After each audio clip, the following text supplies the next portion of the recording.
Verse 6.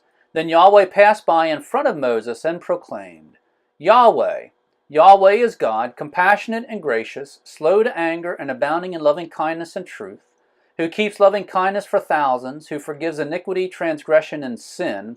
Yet he will by no means leave the guilty unpunished, visiting the iniquity of fathers on the children and on the grandchildren to the third and fourth generations.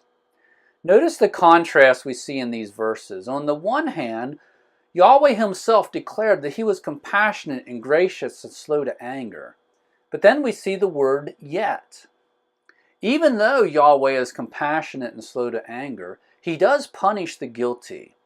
And we need to keep that in mind. In our culture, some people like to emphasize God's grace. They assume that God's never going to punish us once we're believers because God is full of grace and we live in the age of grace.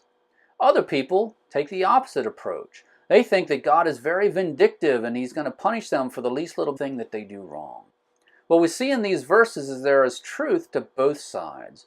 Yes, God is gracious and compassionate and willing to forgive, but he also punishes, and we have to keep both those things in mind.